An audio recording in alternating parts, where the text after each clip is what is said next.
In 2015, the United Nations turned 70. Since World War II, the UN has existed to foster communication between its member states to achieve global goals, which would be impossible individually. So how do they do this? How exactly does the UN work? Well, the UN is divided into 6 main parts. The first is the General Assembly, which includes nearly all internationally recognized countries, making up 193 member states.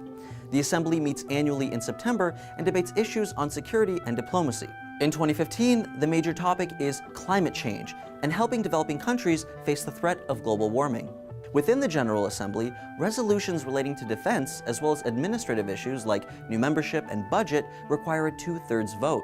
Most other issues only need a majority. Every country, regardless of size, gets a single vote.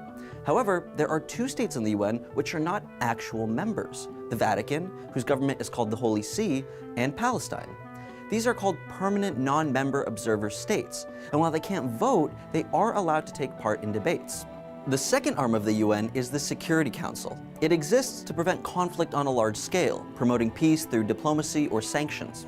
It only has 5 permanent members: Russia, France, China, the UK, and the US, which were all winning powers in World War II. The permanent members have veto power, and their use has been incredibly controversial.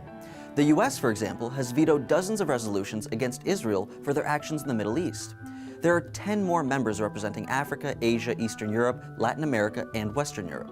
Those 10 are elected on a rolling basis every 2 years to make sure that major world regions have representation. The Security Council's resolutions are carried out by the UN's peacekeeping force, which boasts about 100,000 soldiers. One of the most important parts of the UN is the Economic and Social Council, which works to improve standards of living and promote human rights.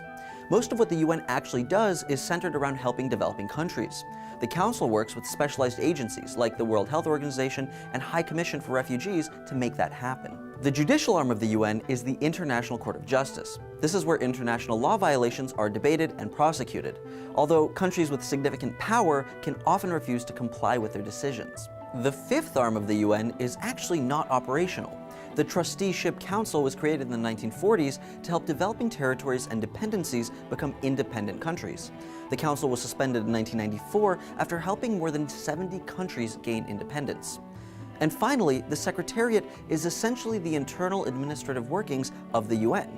They're the ones who compile reports, communicate between the different councils, and are headed by the UN Secretary General, Ban Ki-moon. Although the UN exists to promote global cooperation, many have criticized the greater influence of the 5 permanent Security Council members.